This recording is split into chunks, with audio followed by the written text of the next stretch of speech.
Next episode में आप देखेंगे अम्मार जाता है आईना से मिलने, जहां पर आईना उसको ब्लैकमेल करती है और उसे फोर्स करती है कि वो अब सदफ को छोड़ दे। सदफ उसकी जिद थी जो पूरी हो गई, तो अब सदफ को छोड़ दो और मुझसे शादी कर लो। लेकिन यहां पर इंटरेस्टिंग चीज ये होगी कि इस पर सदफ क्या रिएक्ट करती है और उसके बाद बिलाल अब्दुल्ला का क्या रद्द अमल सामने आता है। दूसरी तरफ हम देखेंगे कि आईना सदफ के घर आती है और उसे मारने की कोशिश करती है। यहां पर अम्मार सदफ को बचा लेता है और आईना से कहता है, मैंने तुम जैसी पागल और साइको लड़की आज तक नहीं देखी। तुम ये सब करके क्या साबित करना चाहती हो? जब ये सारा कुछ सदफ देखेगी तो वो अम्मार पर भी शक करेगी, क्योंकि अम्मार पिछले 1-2 दिन से बार बार घर से बाहर जा रहा है, कभी पार्टी का बहाना लगाकर तो कभी दोस्तों का बहाना बनाकर।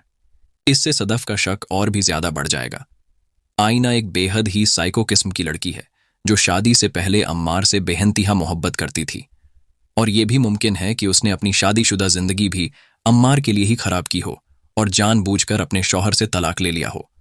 अब वो अम्मार को हासिल करने के लिए किसी भी हद तक जाएगी और उसे हर तरीके से ब्लैकमेल करने की कोशिश करेगी, और वो इसमें कामयाब भी होगी। इसीलिए आने वाली एपिसोड्स में आप देखेंगे कि अम्मार भी उसकी तरफ मेल होना शुरू हो जाएगा। दूसरी तरफ हम देखेंगे कि हमशा अब सदफ के कान भरेंगी और उसे कहेंगी, तुम अम्मार के लिए सिर्फ एक मिलस्टोन थी। ये सुनकर सदफ की परेशानी और बढ़ जाएगी, क्योंकि सदफ को लगता था कि अम्मार उससे सच्ची मोहब्बत करता है और उसका ख्याल रखेगा।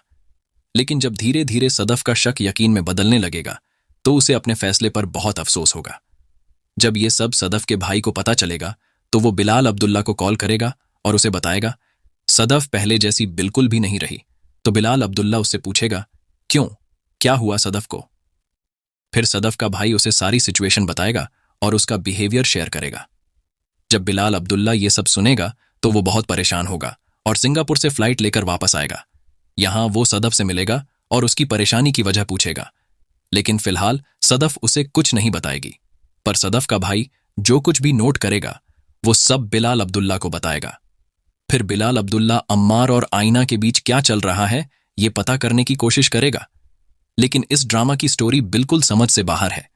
इतने बड़े बजट का ड्रामा, इतनी बड़ी कास्ट के साथ फिर भी इतना बोरिंग क्यों?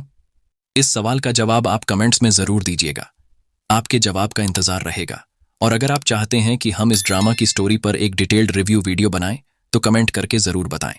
अगर वीडियो अच्छी लगी हो तो चैनल को सब्सक्राइब कर दीजिएगा।